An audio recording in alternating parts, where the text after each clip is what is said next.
أعوذ بالله من الشيطان الرجيم بسم الله الرحمن الرحيم يا أيها الذين آمنوا اے مؤمنانو لا تقولوا راعنا تاسو لفظ د راعنا موعي وقول انظرنا بلکې داسې وایي چې انظرنا یا رسول الله صلی الله علیه وسلم مونږ ته وګوره واسمعوا او خوري وللکافرین او شته د پاره د کافرانو عذاب الیم عذاب دردناک ما یود الذین نخوخی هغه کسان کفروا چې کافران دي من اهل الكتاب د اهل کتابنا وللمشرکین او نه مشرکان ان ينزل علیکم دا چې نازل کړي شي پتا سو باندې من خیر من ربکم س خیر د جانبه د رب تاسو نه والله یختص الله تبارک وتعالى خاص کوي برحمته پخپل رحمت باندې من هغه څوک یشاء چې خوښي شي والله او الله تبارک وتعالى ذو الفضل العظیم خاوند لوی مهرباني دی ما ننسخ هغه آیتونه چې منسوخ یې کومونګه ما ننسخ من آیتن هغه آیتونه چې منسوخ یې کومونګه ما هغه ننسخ چې منسوخ یې کو مونګه من آیتن د آیتونو او ننسها یا هیر کو دلرا نأتی روڑ مونگا بخیر منها غرد دینا بهتر د دینا او مثلها یا په مثل د دی الم تعلم آیات نپوهیگی ان الله چې بشکا الله تبارک وتعالى على كل شيء قدير په هر سیز باندې قادر دی الم تعلم آیات نپوهیگی ان الله چې بشکا الله تبارک وتعالى له شتد د پارا ملک السماوات بادشاہی د اسمانونو والارض او د زمکی وما لكم او نشته د استاسو د پارا من دون الله سوا د الله تبارک وتعالى نا من ولی سوک دوست ولا نصير او نه مددگار ام تريدون آیا تاسو غواړئ ان تسالو دا چې تپوسونه وکي تاسو رسولکم د رسول تاسونا د خپل پیغمبرنا داسې تپوسونه وکي کما سئل لکه څنګه چې تپوسونه کړی شویو سوالونه کړی شویو موسی د موسی علیه الصلاۃ والسلام نا من قبل وړاندې لدینا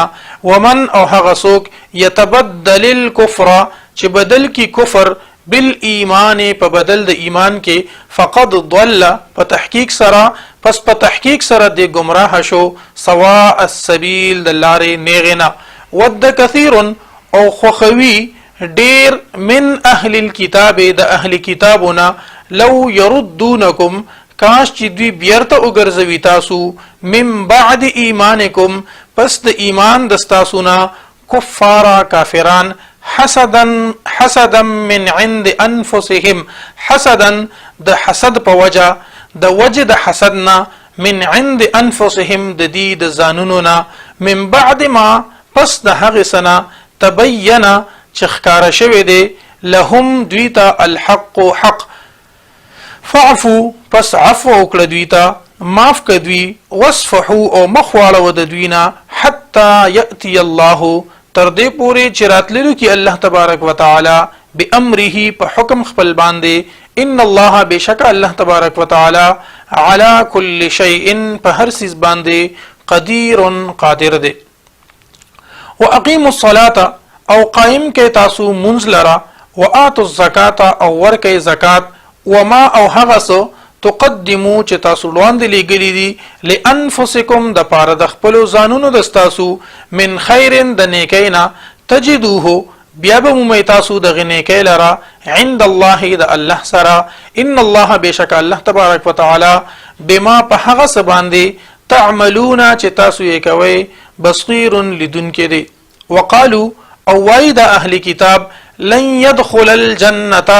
هرگز به داخل نشي جنت ته الا من كان هودا مگر هغه څوک چې يهودي وي او نصارا یا عیسائی وي تلک امانیهم دا د دې باطل ارزوګانی دي قل ورته فرمای محبوب صلی الله علیه وسلم هاتو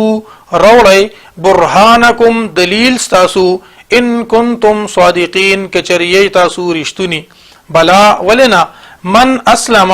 هغه څوک چې وېس پارلو وجهه مخبل لله تعالی تا یعنی د الله تبارک وتعالى تابعداري شروع کړه فرما برداری د الله شروع کړه او هو محسن پداس حال کې چې دی نیکی کوونکی وو فله نشتد د پارا اجره اجر ددو عند ربه د خپل رب سره پنځ د رب ددو ولا خوف او نبس يروي عليهم په دوی باندې ولا هم يحزنون او نبدوی غمجن شي